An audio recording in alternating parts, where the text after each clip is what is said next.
আসসালামু আলাইকুম সবাইকে। নাইমাস কুকিংয়ে আপনাদের স্বাগতম। আশা করি আপনারা সবাই ভালো আছেন। আমি আল্লাহর রহমতে অনেক ভালো আছি।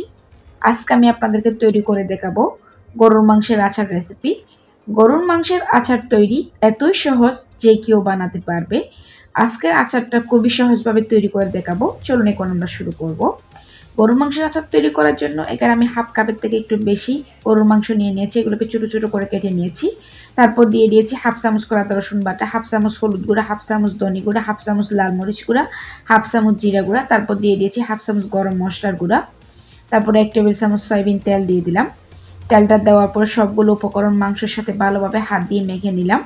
মাংসগুলো সিদ্ধ করার জন্য দিয়ে দিয়েছি 1 কাপ গরম পানি। তারপর ঢাকা দিয়ে দিচ্ছি। আমি লবণ প্রথমে দিইনি, পরে মনে হয়েছে আমি লবণ দিইনি, সেই জন্য ঢাকাটা উঠিয়ে হাফ চামচ লবণ দিয়ে দিলাম। লবণটা দিয়ে একটু মিশিয়ে নিলাম। আমি ঢাকা দিয়ে মাংসগুলো সিদ্ধ হওয়া পর্যন্ত রান্না করে নিব। মাংসগুলো সিদ্ধ হয়ে গেছে, ঝোলটা পুরোপুরি শুকিয়ে নিয়েছি। এখন আমি আচারটা তৈরি করে নিচ্ছি। আচার তৈরি করার জন্য একটি কড়ার মধ্যে 1/3 কাপ সরষের তেল দিয়ে দিলাম, 2 টুকরো দারচিনি, একটা তেজপাতা, 2টা শুকনো মরিচ, এখানে আস্ত একটা রসুনের কোয়া নিয়ে নিয়েছি। সবগুলো রসুনের কোয়া এখানে দিয়ে দিয়েছি। রসুনের কোয়াগুলোকে ভেজে লাল লাল করে নিতে হবে। রসুনের কোয়াগুলো যখন ভাজার পরে লাল লাল হয়ে আসবে তখন আমি এর মধ্যে দিয়ে দিচ্ছি হাফ চামচ করে আদা রসুন বাটা, 1 টেবিল চামচ সরিষা বাটা। তারপর দিয়ে দিচ্ছি সামান্য হলুদ গুঁড়া, সামান্য ধনে গুঁড়া, সামান্য লাল মরিচ গুঁড়া, সামান্য জিরা গুঁড়া। এগুলো দিয়ে আবার একটু মিশিয়ে নিব। এখন দিয়ে দিচ্ছি 1 টেবিল চামচ তেঁতুলের কাঠ বা তেঁতুলের টক। এটা দেওয়ার পর আবার একটু মিশিয়ে নিলাম। তারপর দিয়ে দিচ্ছি মাংসগুলো দেওয়ার পরে মশলার সাথে মাংসগুলো 2 মিনিট একটু আমি কষিয়ে নিব।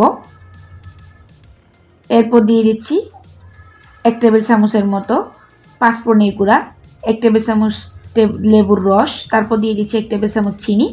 এগুলো দিয়ে এটাকে অনবরত নেড়ে ছেড়ে একদম কালো ভুনার মতো করে নিতে হবে। দেখুন আমি এভাবে 15 মিনিট নেড়ে ছেড়ে এগুলোকে কালো ভুনার মতো করে নিয়েছি।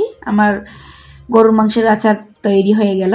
খুবই সহজভাবে আজকে গরুর মাংসের আচারটা তৈরি করে আপনাদেরকে দেখালাম। আশা করি আজকের রেসিপি আপনাদের ভালো লেগেছে। আশা করি আপনারা বাসায় ট্রাই করবেন।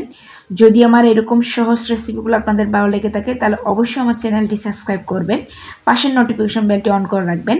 যখন আমি নতুন কোনো ভিডিও আপলোড করব তখন সাথে সাথে আপনাদের কাছে নোটিফিকেশনটি পৌঁছে যাবে। অবশ্যই আমার ভিডিওতে একটি লাইক করবেন। কোনো প্রশ্ন থাকলে আপনারা আমাকে কমেন্টস করে জানাতে পারেন। সবাই ভালো থাকবেন, সুস্থ থাকবেন, আমার জন্য দোয়া করবেন। আল্লাহ হাফেজ।